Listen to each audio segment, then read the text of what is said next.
Good morning.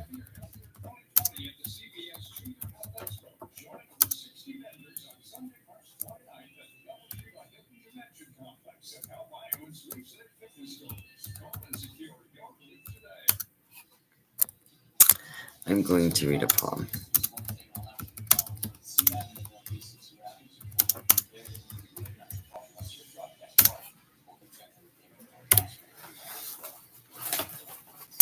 This is a poem by Barney Bush. It's called Autumn Warrior. 1. Crouched on one knee, one hand on the wet limestone edge.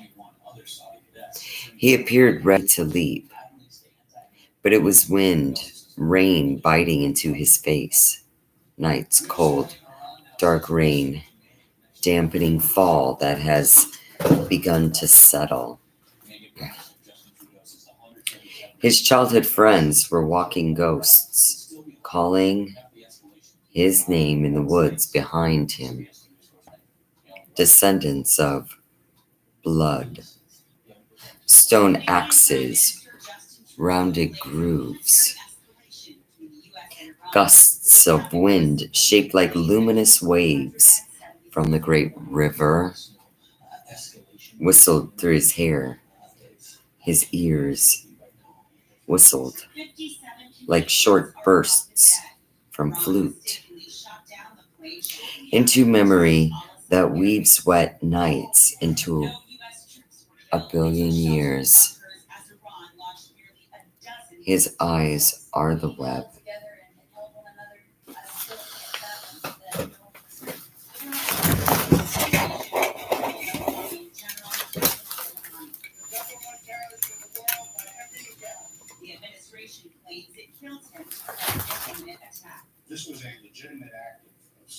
Two, he is the smell of wet leaves, the smell like an animal's musk that he has left on cornerstones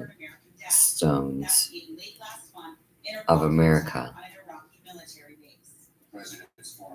But here Forrest is his mother's teats, his grandmother's teats, his wife's teats, nourishing him and those to come. Sunlight melting into scarlet limbs is his grandfather's breath. All that breathe it are brother and sister. Among relatives, female goes first through the door. Among enemies, male spirit enters first. It is the way of this life.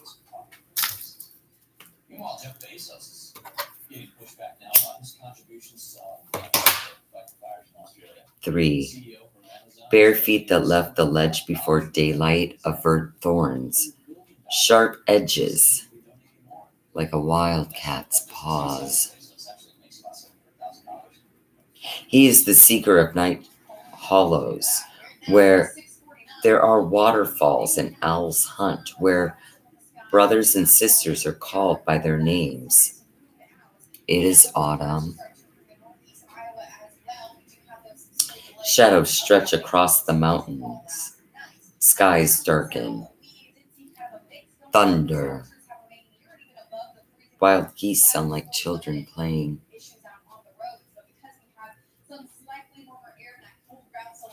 He feels warm sweat of horseback on his inner thighs, and shadows catch him, blend his shivering lean form into cold rain.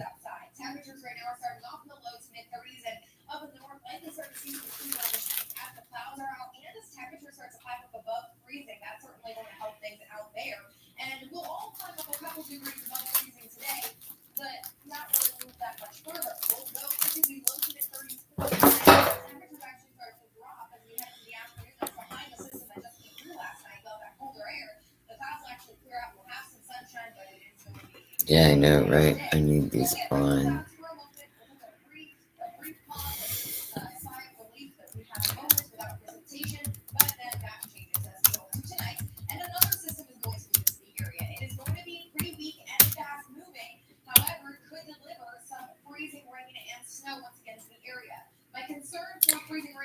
I'll be right back.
Someone needs to.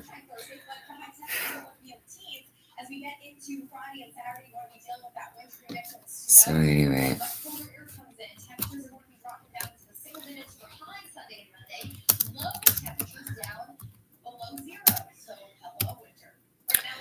I have one more.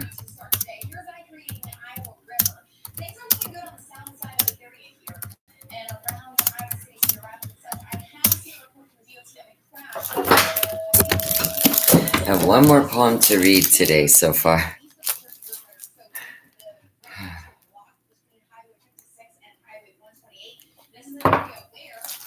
Oh, that coffee's strong. Okay.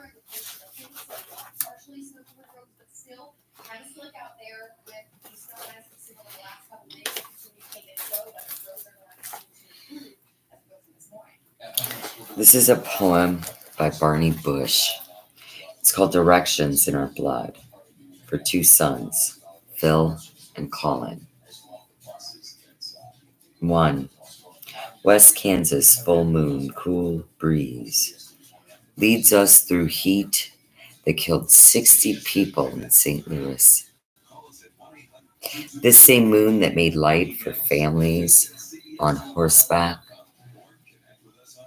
travois, and hard times journeying into this buffalo country.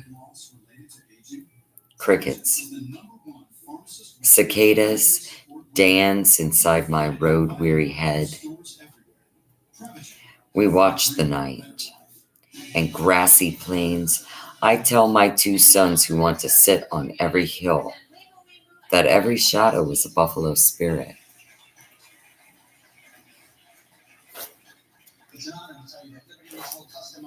They watch him from the truck bed and watch me too, marking with my eyes roads on which their mothers and I have hitchhiked. And there is a road filled with summer moons where a hitchhiker's nostrils bleed from stings of winter stars.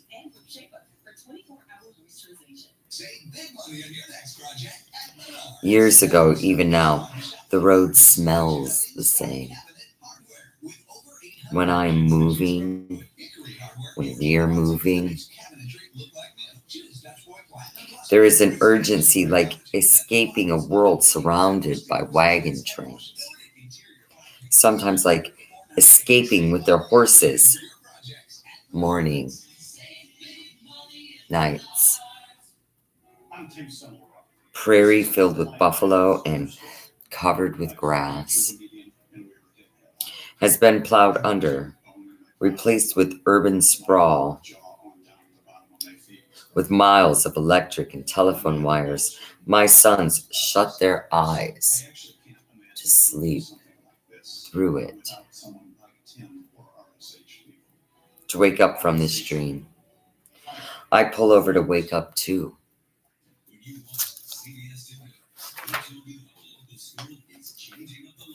2. 1 week in Boulder at Charlie's, the original Navajo taco himself, in his 2 Pueblo-sized rooms that are crammed with files, proposals and government resolutions that date back to the first long walk, starring Kit Carson, a cast of Navajo patriots, some sheep and silver bridles. In Boulder, my 2 boys burn out on white girls, video games, movies, and roller skates, burning down to the excitement of freedom from Vermont mentality, burning on the taste of roads in their blood. They say, "Let's go," and I say, "Load up the truck."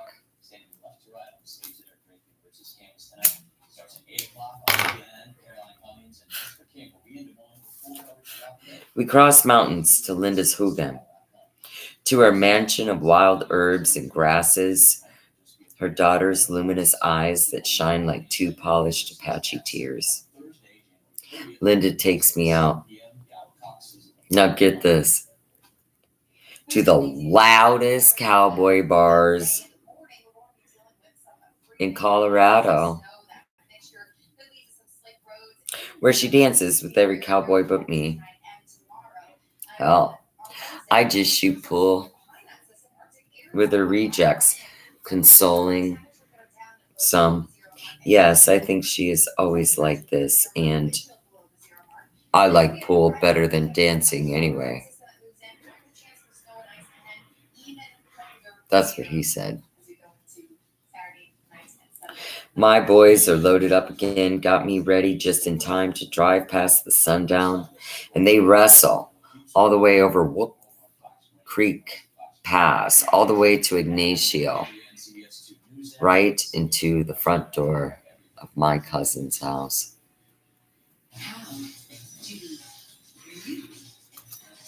3. Being with relatives is always a long story, where time is long hours, long afternoons doing beadwork, stringing chokers, sewing moccasins.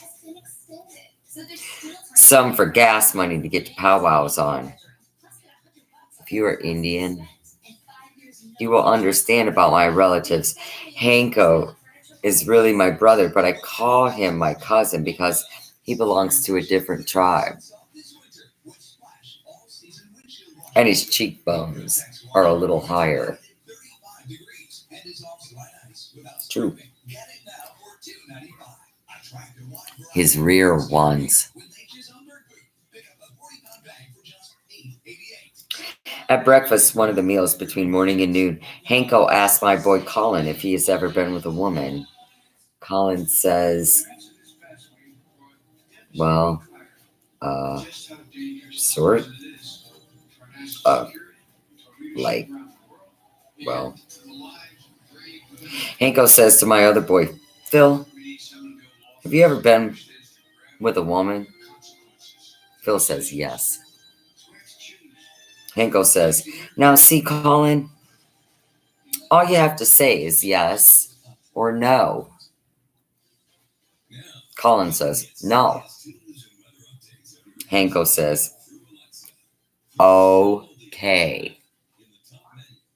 I just wanted to know. Ball games are played at night on every res in North America. Big white lights stare down into brown faces scattered about the diamond, reminding me of BIA training films.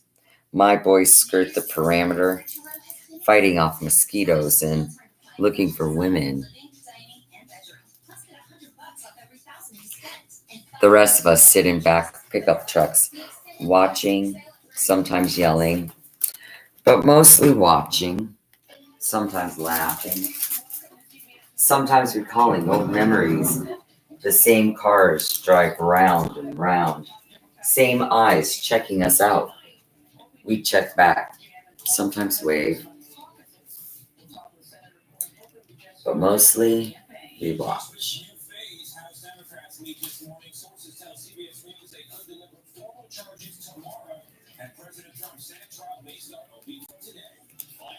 Four. Between Pagosa Springs and Chama, New Mexico, a wedge from another world. Out past Red Riders, rodeo grounds is the road through the Yellow Veil, a road that white men have left partially intact, a road almost too sacred to mention. My boys right in the back, riding high, their faces prowling through this artery. Liquid mesas, summer aspen, sweet smell of pine air, hitchhiker, waist deep in roadside grass, a short haired white man who makes up songs for Indians. He sings one for us. We tell him that Brave Buck is not really a good name for an Indian song. He is willing to learn. We explain, and he can laugh.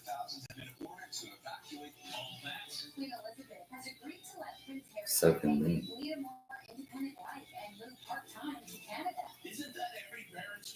At Echo Canyon, one of the old days stopovers for us Fort Lewis students, we stop again. Midnight. Cougar tracks. We put out tobacco for all the relatives. Every star is watching. Once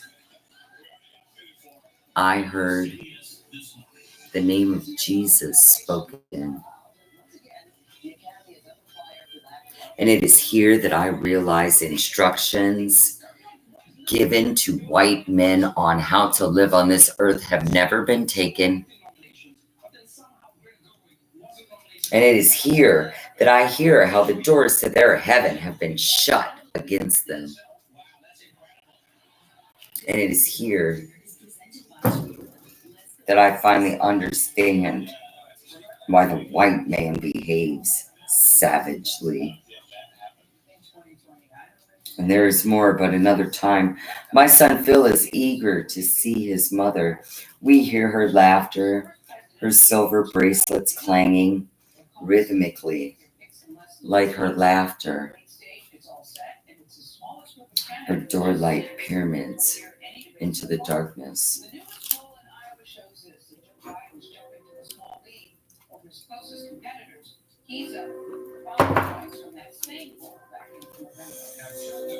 5. On the straightaway east, out of the New Mexico sundown, my 2 sons, full of adrenaline and sopapillas, rock the truck bed until I am swerving all over the road. They get up front with me. Russell, open skies and massive clouds retreating behind the rainbow. My boys wrestle into oncoming headlights and signs that say Oklahoma City, 349 miles. Through rainstorms passing on to Northwest Mountains, we blaze into the cool shadows of truck driving nights, bearing down on the plains into the Texas Panhandle and on to Oklahoma.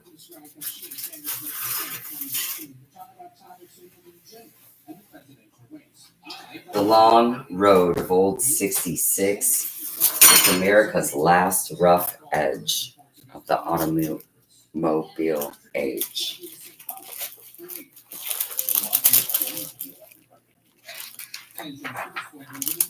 Alongside is Highway 40, smoothing out America's landscape, smoothing out the kinks in manifest destiny. But yet we ride through herds of buffalo that by day are stands of mesquite and juniper. Our headlights surge out beg and fussed humid air.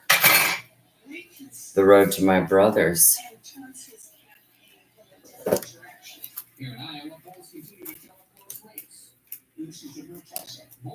No lights in the house, but our headlights bounce off greasy-looking faces, slick hair, and aluminum cans.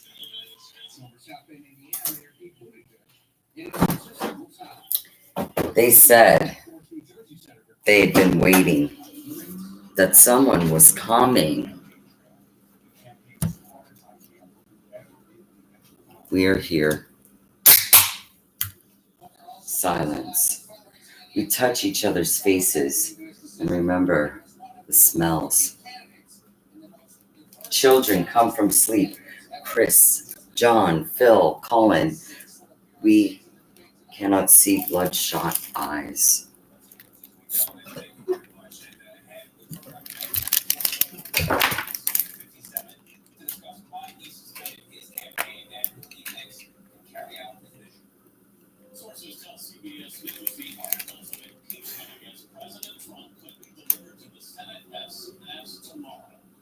Cannot see all the beauty, even with dawn about to break.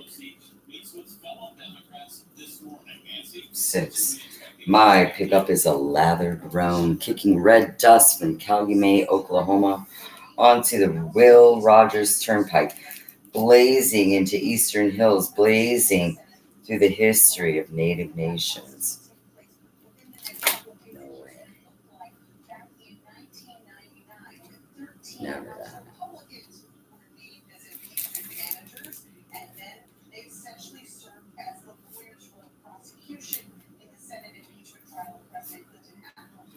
Blazing through the history of Native nations with political turmoil and defense, somehow linked to savagery, written in white texts whose realities are undeveloped, but whose destruction nears perfection. We carry their symbols in our ceremonies. I say I am your kin, your blood. But my source is farther east from these Oklahoma hollers. Every trail I take is one of tears. And the return is no less severe than the Exodus. On 60 East out of Springfield, Missouri, heading for the homeland, night's aroma already cooling into dreams, midnight riders of the truck stop cowboys slicing Ozark air past me and my kids in the travel bed. We ride the night like invisible specters. At the edge of frontier settlements, I sing, pulling a quiet one like gas stops, white traveler who sees our blood. Nods a mystic gesture, sympathetic but longing reverence for our crimson past. I teach my boys to nod back, to keep the song that is being sung inside, keep it going a little longer, to let them know that no one sees the other side without a song.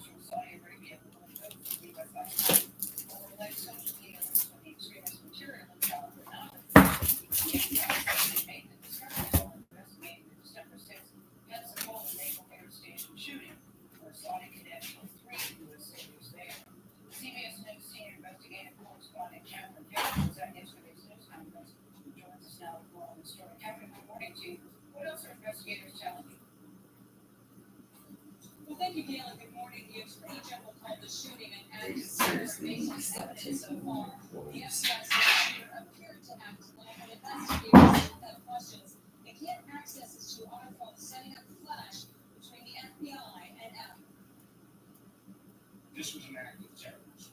Attorney General Bill Barr revealed Saudi Air Force officer Mohammed al-Sharwani was motivated by jihadist ideology. He also posted other anti-American, anti-Israeli, and jihadi messages on social media, including 2 hours before this attack. People are looking at me.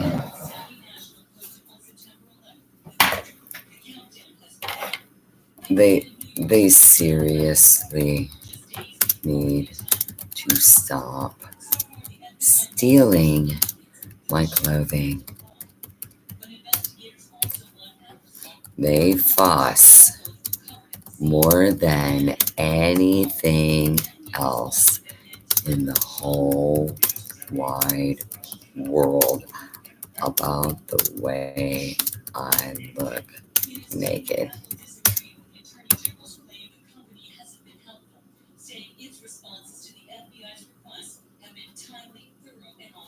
They need to stay out of our houses and stop stealing from us.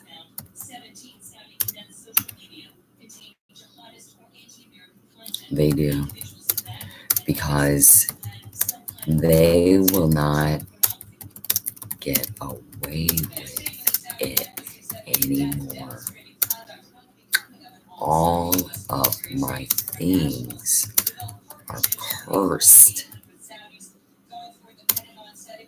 by me in this, and they won't live through it. If they go on trying to steal from me, from us anymore.